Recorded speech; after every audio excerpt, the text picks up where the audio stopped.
Ada sebuah perbedaan besar antara memiliki tim yang kuat dan memiliki fondasi yang kuat. Tim yang kuat bisa muncul hanya untuk satu turnamen, satu generasi emas datang, mencapai puncak lalu perlahan menghilang.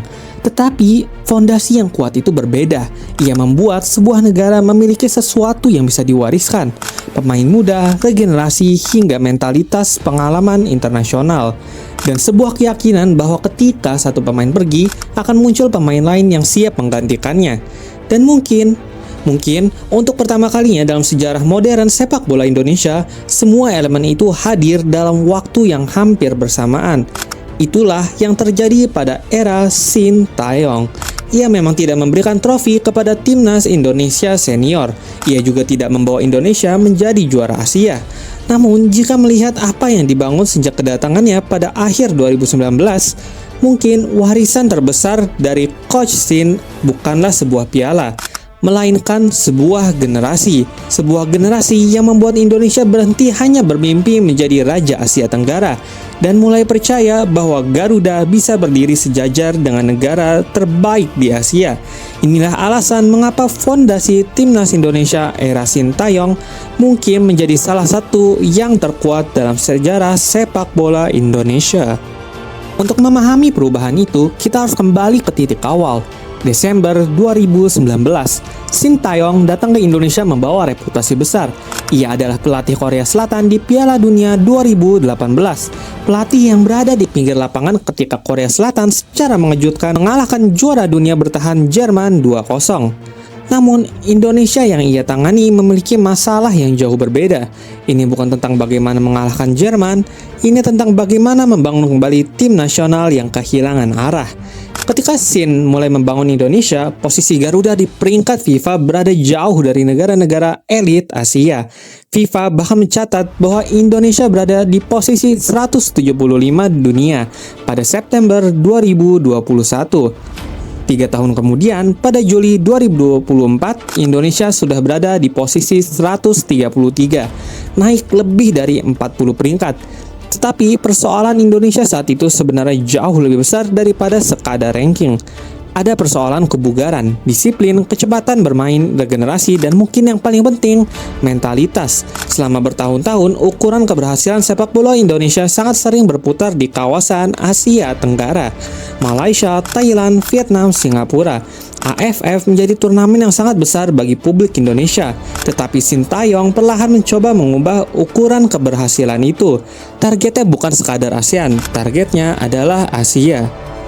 Salah satu keputusan paling penting Sintayong adalah sesuatu yang pada awalnya terlihat berisiko. Ia berani mempercayai pemain muda, bukan hanya sebagai pelapis, tetapi sebagai pemain utama. Nama-nama seperti Pratama Arhan, Asnawi Mangkualam, Rizky Ridho, Witan Sulaiman, Marcelino Ferdinand, hingga Hernando Ari mendapatkan tanggung jawab besar ketika usia mereka masih sangat muda. Kemudian muncul generasi berikutnya, Justin Hubner, Ivan Jenner, Rafael Struijk, Nathan Joe Aon, dan pemain-pemain lainnya.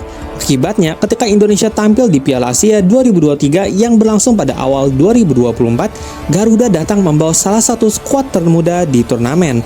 Laporan teknis resmi AFC bahkan menyebut Indonesia sebagai salah satu tim termuda di kompetisi tersebut. Dan ini sangat penting, karena Indonesia tidak sedang membangun tim untuk satu turnamen. Mereka sedang memberikan pengalaman Asia kepada pemain berusia awal 20-an. Bayangkan dampaknya. Seorang pemain berusia 20 atau 21 tahun sudah menghadapi Jepang, Australia, Irak, Korea Selatan, Arab Saudi. Ketika pemain-pemain tersebut memasuki usia emas 25 hingga 28 tahun, mereka tidak lagi belajar bagaimana menghadapi tekanan pertandingan internasional. Mereka sudah pernah berada di sana. Inilah salah satu alasan mengapa fondasi era Sin berbeda. Pengalaman diberikan sebelum pemain mencapai puncaknya, bukan setelahnya. Ada hal lain yang sering terlupakan. Sintayong tidak hanya menangani timnas senior, ia juga pernah bekerja sama dengan kelompok usia U20 dan U23. Artinya, banyak pemain Indonesia tidak bertemu Sin untuk pertama kali ketika masuk timnas senior. Mereka sudah mengenal sistemnya sejak usia muda, cara latihan, tuntutan fisik, disiplin, struktur permainan, bahkan karakter pelatihnya. AFF mencatat Shin membawa timnas senior kembali ke Piala Asia setelah absen sejak 2007. Pada saat bersamaan, ia juga membawa kelompok U20 dan U23 lolos ke putaran final kompetisi Asia kelompok usia mereka. Ini memberikan sesuatu yang sangat jarang dimiliki timnas Indonesia sebelumnya, yaitu kontinuitas. Pemain tidak lagi berpindah dari satu kelompok umur ke kelompok berikutnya sambil memulai semuanya dari nol. Ada benang merah, ada pemain yang tumbuh bersama, ada pemain yang mengalami kekalahan bersama, dan ada pemain yang perlahan belajar memenangkan pertandingan bersama. Karena sebuah tim nasional yang kuat tidak selalu dibangun dari 11 pemain terbaik. Terkadang, ia dibangun dari sekelompok pemain yang sudah saling mengenal selama bertahun-tahun.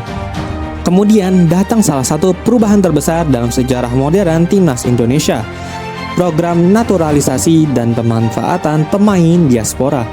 Indonesia sebenarnya bukan baru mengenal pemain naturalisasi pada era Sintayong. Jauh sebelumnya sudah ada nama seperti Christian Gonzalez, Irfan Bahdim, Stefano Lillipali, hingga sejumlah pemain lainnya. Tetapi pada era ini pendekatannya berubah. Pemain diaspora tidak lagi hanya dianggap sebagai tambahan 1 atau 2 bintang. Mereka mulai menjadi bagian dari pembangunan struktur tim. Ada Jordi Amat, Sandy Wells, Zain Patinama, Ivan Jenner, Rafael Struijk, Justin Hapner, Nathan Joaon, Jai Izes, Tom Haye, Calvin Verdong, Martin Paes. Mereka datang dari lingkungan sepak bola yang berbeda. Belanda, Belgia, Inggris, Italia, Amerika Serikat, dan berbagai kompetisi lainnya. Yang dibawa bukan hanya kualitas individu, mereka membawa standar latihan, kecepatan pengambilan keputusan, pemahaman posisi, mental bermain menghadapi lawan dengan intensitas tinggi. Namun yang membuat fondasi ini semakin menarik adalah pemain diaspora tersebut tidak berdiri sendiri. Mereka bercampur dengan pemain yang tumbuh dari kompetisi Indonesia. Rizky Ridho, Marcelino Ferdinand, Asnawi Mangkualam, Pratama Arahat, Hernando Ari, Ramadan Sanata, dan pemain lainnya. Timnas kemudian menjadi kombinasi dua sumber kekuatan, talenta lokal dan pengalaman sepak bola luar negeri. Januari 2024, Piala Asia. Indonesia bukan datang sebagai favorit, bahkan untuk sekadar lolos dari fase grup, peluangnya dianggap tidak besar. Indonesia berada satu grup bersama Irak, Vietnam, dan Jepang. Garuda kalah 1-3 dari Irak, kemudian menghadapi Vietnam. Pertandingan berjalan ketat. Penalti Asnawi Mangkualam menjadi pembeda. Indonesia menang 1-0. AFC mencatat kemenangan itu hanyalah kemenangan ketiga Indonesia sepanjang sejarah penampilan mereka di Piala Asia. Setelah kalah dari Jepang pada pertandingan terakhir, Indonesia harus menunggu hasil grup lainnya. Kemudian datang kabar itu. Hasil imbang Oman melawan Kirgistan memastikan Indonesia masuk sebagai salah satu peringkat 3 terbaik. Untuk pertama kalinya sepanjang sejarah keikutsertaan Indonesia di Piala Asia, Garuda lolos ke fase gugur. Indonesia akhirnya dihentikan Australia dengan skor 0-4. Jika hanya melihat angka, mungkin tidak ada sesuatu yang luar biasa. Tetapi sejarah sudah berubah. Sebelumnya batas Indonesia adalah fase grup. Sekarang batas itu sudah dilewati. Dan yang melakukannya adalah salah satu skuad termuda di turnamen. Namun mungkin bukti terbesar tentang perubahan generasi ini justru datang beberapa bulan kemudian. Piala Asia U23 2024. Indonesia bahkan baru pertama kali tampil di turnamen tersebut. Statusnya debutan. Pada pertandingan pertama, Indonesia kalah dari Qatar. Namun setelah itu, Australia dikalahkan. Jordan dihancurkan 4-1. Indonesia lolos ke perempat final. Dan di sana menunggu Korea Selatan, salah satu kekuatan terbesar sepak bola Asia, negara yang hampir selalu tampil di Olimpiade, negara asal Sintayong sendiri. Bertahun-tahun sebelumnya pada 2015, Korea Selatan pernah mengalahkan Indonesia 4-0 dalam kualifikasi Piala Asia U23. 9 tahun kemudian, Indonesia kembali bertemu Korea, tetapi kali ini ceritanya berbeda. Rafael Struijk mencetak 2 gol, pertandingan berakhir 2-2 setelah perpanjangan waktu. Lalu datang adu penalti yang seolah tidak pernah berakhir. Satu pemain menendang, masuk, pemain lain menendang, masuk, sampai akhirnya Pratama Arhan berdiri sebagai penendang penentu. Gol. Indonesia menang 11-10 melalui adu penalti. Korea Selatan tersingkir dan Indonesia pada penampilan pertamanya di Piala Asia U23 langsung mencapai semifinal. Sebelum turnamen, Sintayong bahkan sudah mengatakan bahwa targetnya adalah semifinal. Target yang mungkin terdengar terlalu tinggi bagi sebuah tim debutan. Namun beberapa minggu kemudian, target itu benar-benar tercapai. Di titik tersebut, sesuatu berubah. Indonesia tidak lagi sekadar berharap bisa memberikan perlawanan kepada negara besar Asia. Indonesia mulai percaya mereka bisa mengalahkannya. Dan mungkin inilah warisan terbesar dari Sintayong, mentalitas. Pada September 2024, Sin mengatakan kepada FIFA bahwa salah satu perubahan yang ia bangun adalah keberanian Indonesia menghadapi siapapun. FIFA sendiri menggambarkan perkembangan tersebut sebagai perubahan besar dalam mentalitas timnas. Hal itu terlihat pada kualifikasi Piala Dunia 2026. Indonesia berhasil mencapai putaran ketiga kualifikasi zona Asia. Di sana lawannya bukan lagi negara Asia Tenggara, Arab Saudi, Australia, Jepang, Bahrain, Tiongkok. Indonesia memulai perjalanan dengan menahan Arab Saudi 1-1 di Jeddah, kemudian menahan Australia 0-0 di Jakarta, lalu bermain imbang melawan Bahrain. Indonesia belum berubah menjadi raksasa Asia, tetapi jaraknya mulai terasa mengecil. Dulu ketika menghadapi negara seperti Jepang, Korea Selatan, atau Australia, pertanyaannya seringkali berapa banyak Indonesia akan kebobolan. Kini pertanyaan perlahan berubah. Bisakah Indonesia mengambil poin? Perubahan pertanyaan itu mungkin terdengar sederhana, tetapi secara psikologis itu sangat besar. Disinilah kita harus berhati-hati. Indonesia pernah memiliki generasi-generasi hebat. Tim Indonesia di Olimpiade Melbourne 1956 bahkan mencapai perempat final. Catatan FIFA masih menempatkan perempat final Olimpiade 1956 sebagai pencapaian terbaik Indonesia di turnamen sepak bola putra Olimpiade. Ada pula generasi 1980-an, generasi Primavera, timnas akhir 1990-an, generasi AFF 2010, masing-masing memiliki kualitas dan kisahnya sendiri. Karena itu, mengatakan skuad Sintayong sebagai tim terbaik sepanjang sejarah tentu masih dapat diperdebatkan. Tetapi yang berbeda adalah kata fondasi. Indonesia pada era ini memiliki pemain dalam jumlah besar yang masih berada pada usia muda, memiliki pemain yang tersebar di berbagai kompetisi luar negeri, memiliki kelompok U23 yang sudah pernah mencapai semifinal Asia, memiliki pemain senior yang pernah tampil di fase gugur Piala Asia, memiliki pengalaman menghadapi negara-negara besar di kualifikasi Piala Dunia, dan yang paling penting banyak dari pemain tersebut masih memiliki waktu bertahun-tahun di level tertinggi. Itulah mengapa fondasi ini terasa berbeda. Mereka belum mencapai puncaknya, tetapi sudah mengalami pertandingan-pertandingan yang biasanya baru dialami pemain Indonesia ketika karir mereka jauh lebih matang.